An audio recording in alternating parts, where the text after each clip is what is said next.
Hello students, welcome to the dimension series. इस series में हम नीट के कंप्लीट सिलेबस में जितनी भी क्वांटिटीज मेंशन है सबकी डायमेंशंस लिखना सीखेंगे। तो इस वीडियो में हम रोटेशनल मोशन में मेंशन सारी क्वांटिटीज की डायमेंशंस लिखेंगे। तो चलिए स्टार्ट करते हैं। पहली क्वांटिटी जो रोटेशनल मोशन चैप्टर में मेंशन है वो है moment of inertia. Moment of inertia का जो बेसिक फॉर्मूला होता है वो है m/r²। बाकी डिफरेंट डिफरेंट बॉडीज के हिसाब से इसके आगे का जो कांस्टेंट है वो बदलता रहता है। जैसे कि एक डिस्क के लिए if the axis is perpendicular to the plane, moment of inertia होता है half into mr²। If it is a disk, अगर ये कोई रिंग है तो रिंग के लिए मोमेंट ऑफ इनर्शिया होता है perpendicular to the plane mr²। तो ये बॉडी टू बॉडी डिपेंड करता है कि इसके आगे का कांस्टेंट क्या होगा। जैसे सॉलिड स्फीयर के लिए अगर हम लिखते हैं तो I2/5mr² आता है।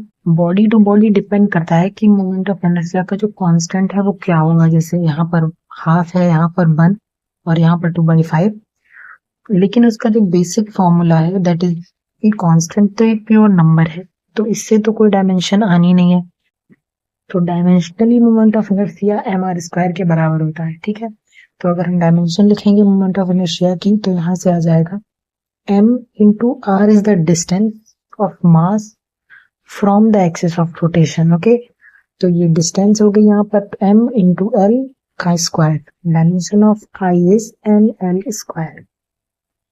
Okay, next quantity is linear mass density, जिसको लैम्डा से डिनोट करते हैं। लीनियर मास डेंसिटी जैसा कि नाम से मेंशन है, मास डेंसिटी अलोंग लेंथ। उसका फॉर्मूला होता है lambda dm/dl, that is mass per unit length। तो linear mass density is mass per unit length. हम इसको लिख सकते हैं m, and per unit length के लिए डिवाइड बाय l। तो यहाँ से डायमेंशन हो जाएगी ml-1। ओके, लैम्डा के जैसे ही दो अलग मास डेंसिटीज भी होती हैं, that is areal mass density जिसको हम सिग्मा से डिनोट करते हैं, एंड वॉल्यूमेट्रिक मास डेंसिटी जिसको हम रो से डिनोट करते हैं। Okay, sigma is dm divide by dA लिख सकते हैं हम इसको। इसका मतलब होता है मास पर यूनिट एरिया, और एरिया इज लेंथ का स्क्वायर, तो l² से डिवाइड कर देंगे। डायमेंशन हो जाएगी यहाँ से ml-2। नेक्स्ट इज रो। तो रो को वॉल्यूमेट्रिक मास डेंसिटी भी कह सकते हैं, या फिर हम इसे नॉर्मल डेंसिटी भी कहते हैं। मतलब डेंसिटी लिख दिया तो ये मेंशन हो गया कि वॉल्यूमेट्रिक मास डेंसिटी भी है। बाकी लीनियर मास डेंसिटी के लिए हम लीनियर टर्म यूज करते हैं, एरियल मास डेंसिटी के लिए हम एरियल टर्म यूज करते हैं। लेकिन अगर डेंसिटी के साथ कोई टर्म नहीं है तो ये by default volumetric mass density हो जाती है, जिसका की फॉर्मूला होता है मास पर यूनिट वॉल्यूम, और वॉल्यूम का मतलब हो गया लेंथ का क्यूब, यानी m divide by l cube, और डायमेंशन में हो जाएगा ml-3। ओके,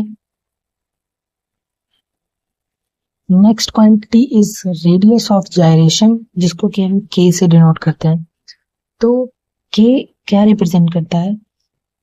तो रेडियस ऑफ जायरेशन की डेफिनेशन होती है it is the imaginary distance. Imaginary distance है ये at which all the mass of system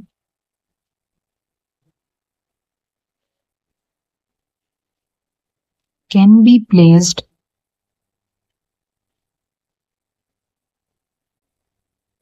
to produce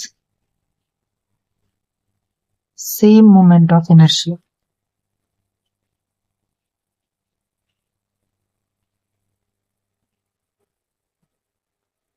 तो ये तो होगी डेफिनेशन, अब इसे हम समझ लेते हैं।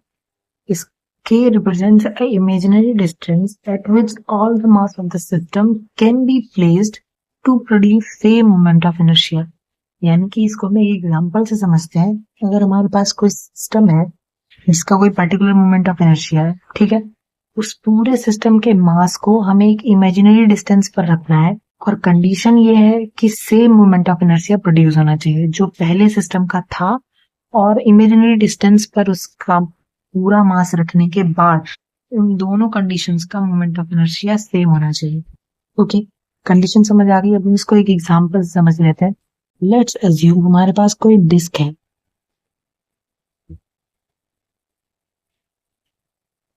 ये डिस्क है जिसका की मास पूरी डिस्क में फैला हुआ है।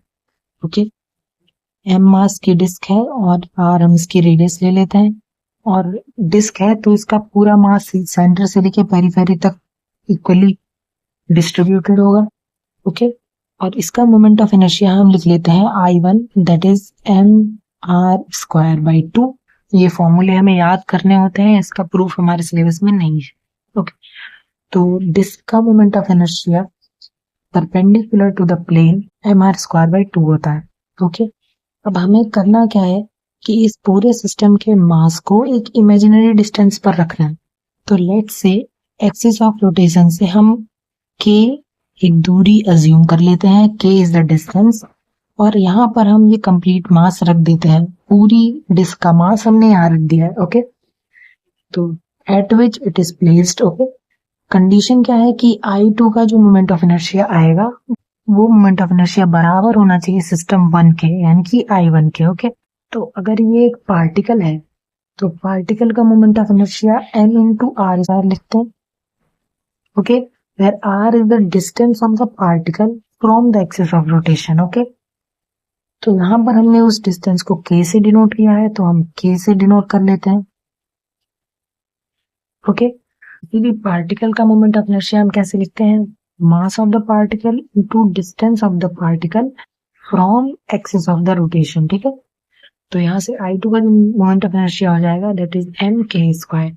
अब हम कंडीशन फॉलो करते हैं कि I1 और I2 बराबर होना चाहिए। I1 अगर I2 के बराबर है तो यहाँ से हम लिख सकते हैं M R square by 2 should be equal to M के स्क्वायर। ओके, अब हमने इस मास को ही कंस्ट्रक्ट करके यहाँ पे रख दिया है, तो m और m तो बराबर होगा, तो ये इससे कैंसिल आउट हो जाएगा और k की वैल्यू यहाँ से आ गई k square is equal to R square by 2, और सॉल्व करेंगे तो k हो जाएगा r डिवाइड बाई 2।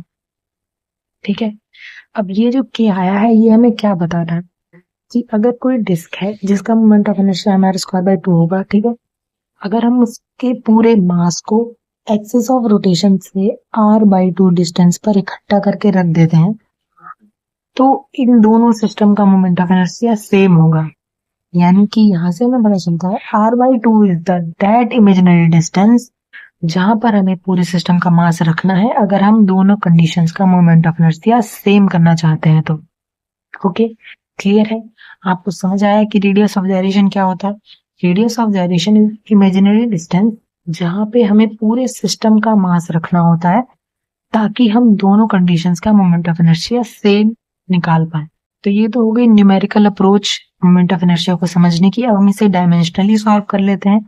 तो यहाँ से देखिए ये आया है r बाई रूट 2 और root 2 is a pure number, तो इसकी तो डायमेंशन होगी नहीं, तो dimensionally k will be equal to r, और r जो है वो डिस्टेंस है तो k की डायमेंशन भी यहाँ से लेंथ के बराबर हो जाएगी। तो रेडियस ऑफ gyration की डायमेंशन लेंथ के बराबर हो जाएगी। और इसको सॉल्व करने का एक दूसरा तरीका ये भी है, तो आप डेफिनेशन से जा सकते हैं, it is a imaginary distance. Okay, जहां पे कि हमें पार्टिकल का मास रखना है ताकि मोमेंट ऑफ इनर्शिया सेम हो जाए। लेकिन ये है क्या? है तो एक डिस्टेंस ही ना, तो k is a distance, distance की डायमेंशन l ही होगी क्योंकि डिस्टेंस चाहे इमेजिनरी हो या रियल हो, मेजर तो मीटर में ही करेंगे। ओके, तो इसकी डायमेंशन हम डेफिनेशन से भी लिख सकते हैं l के बराबर आएगी। ओके, इजी है। Next quantity is torque and the torque is cross product of r into f where r is the distance of force from the axis of rotation and force is the applied force। Okay, torque को हम moment of force भी लिख सकते हैं। वैसे ये कोई object है जिसको कि हम रोटेट करना चाहते हैं, ये एक्सिस ऑफ रोटेशन होगी जहां से ये रोटेट होगा। और हमने यहाँ पर एक F1 फोर्स लगाया है जो कि एक्सिस ऑफ रोटेशन से R1 डिस्टेंस पर है, ठीक है। तो अगर हम इसका टॉर्क लिखना चाहेंगे तो वो होगा R1 क्रॉस F1। तो क्या हो जाएगा यहाँ से, ये आर एफ साइन थीटा, क्योंकि क्रॉस प्रोडक्ट के लिए साइन थीटा आता है, डॉट प्रोडक्ट के लिए cos theta. Okay, sine theta की तो डायमेंशन होती नहीं है, तो torque dimensionally F into R का प्रोडक्ट होगा। ओके, यहाँ से हम लिख सकते हैं एफ की dimension that is mass into acceleration, यानी कि M L T minus two into length, mass into acceleration metre पर second square into length. Okay, तो यहाँ से टॉर्क की डायमेंशन आ जाएगी M L square T minus two. Okay, अब यहाँ पे हमें एक चीज और समझनी है, that is torque is the cross product of R and F. Okay, एक और क्वांटिटी हम पढ़ते हैं वर्क, जिसको हमने वर्क एनर्जी एंड पावर के चैप्टर में कवर कर लिया है। तो वर्क की जो डेफिनेशन होती है that is dot product of F and R, यानी इसको अगर हम खोलेंगे तो ये हो जाएगा एफ आर कॉस थीटा। ठीक है, फिर से कॉस थीटा की कोई डायमेंशन है नहीं, तो dimensionally work is also product of F and R. तो यहाँ से वर्क की भी डायमेंशन और टॉर्क की भी डायमेंशन एफ एन आर का प्रोडक्ट है, तो ये दोनों डायमेंशनली इक्वल हो जाएंगे।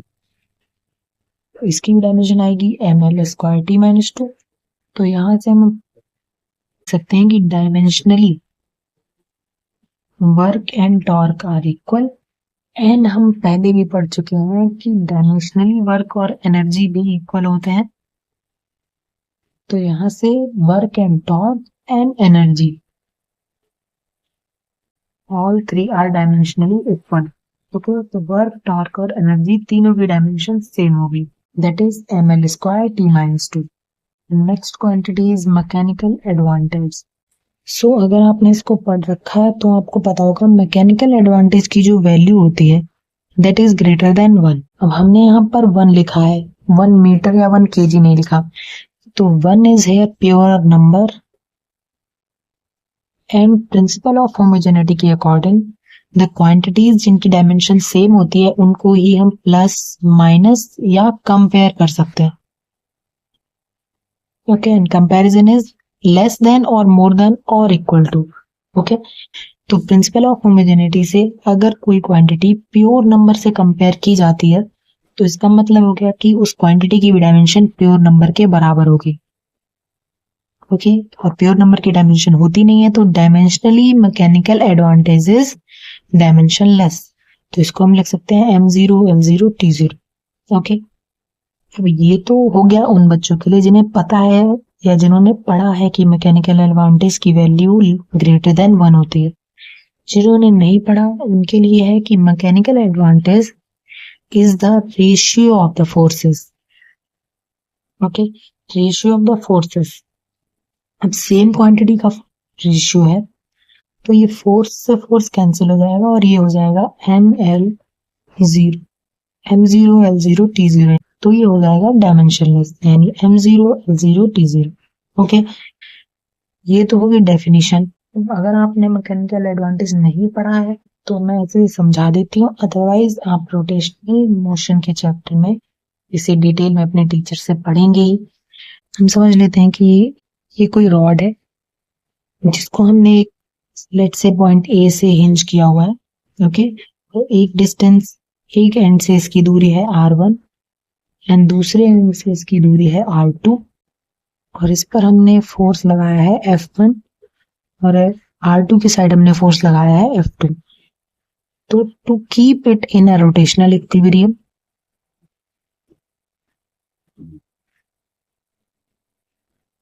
अब रोटेशनल इक्विलिब्रियम क्या होता है कि बॉडी जो है वो रोटेशनली रेस्ट में है, यानी कि बॉडी रोटेट नहीं करेगी। और बॉडी रोटेट ना करने का मतलब हो गया कि उस पर कोई नेट टॉर्क नहीं लगना चाहिए, यानी कि इधर का जो टॉर्क है वो इधर के टॉर्क से बैलेंस हो जाना चाहिए।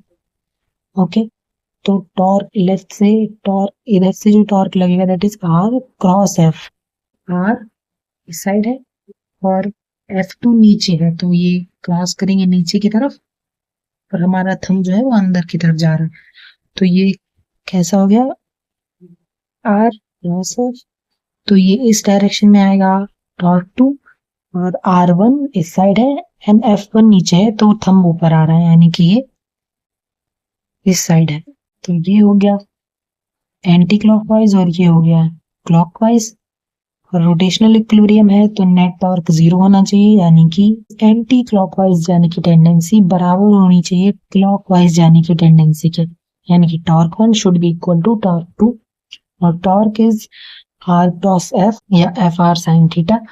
तो हम इसको लिख सकते हैं F1 R1 sine theta 1 and should be equal to F2 R2 sine theta 2। Okay, अब देखिए R और F में 90 डिग्री का एंगल है, और इधर भी R और F में 90 डिग्री का एंगल है, क्योंकि ये हॉरिजॉन्टली है R और फोर्स हमने वर्टिकली लगाया, तो दोनों 90 हो गए और साइन 91 हो गया। तो यहाँ से R1 F1 R1 equal to F2 R2 होगा, और sign theta 1 and theta 2 equal भी हो गए और 1 भी हो गए, तो कैंसिल आउट हो गए। तो यहाँ से F1 डिवाइड बाई F2 अगर हम करते हैं तो वो हो जाएगा R2 डिवाइड बाई R1, ठीक है। और इसको हम लिखते हैं, ये जो क्वांटिटी, ये जो रेशियो आया है, दैट इज मैकेनिकल एडवांटेज, जो कि बराबर होता है ratio of R2 divide by R1।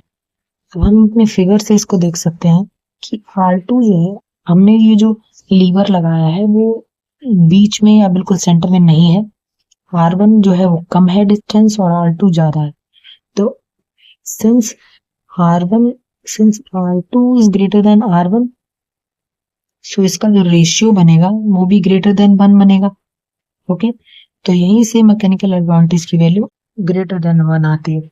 Okay, तो मैकेनिकल एडवांटेज हमें एक आइडिया देता है कि अगर हमें दो अनइक्वल फोर्सेस को बैलेंस करना है F1 और F2, तो हमें लीवर से उनके डिस्टेंसेस कितनी रखनी होगी, या फिर हम दो ऐसी चीजों को बैलेंस करना चाहते हैं जो लीवर से अनइक्वल डिस्टेंसेस पर हैं, तो हमें रिस्पेक्टिवली कितना फोर्स चाहिए होगा, है ना। तो अगर हमें फोर्स निकालना है तो हमारा जो एक फोर्स है वो दूसरे फोर्स के रेशियो ऑफ द डिस्टेंसेस के टाइम्स बड़ा होना चाहिए उससे। अगेन, अगर हमें दो फोर्सेस को बैलेंस करना है तो हमारा पहला फोर्स दूसरे फोर्स के ratio of the distances times बड़ा होना चाहिए। ओके, या फिर अगर हमें डिस्टेंस निकालनी है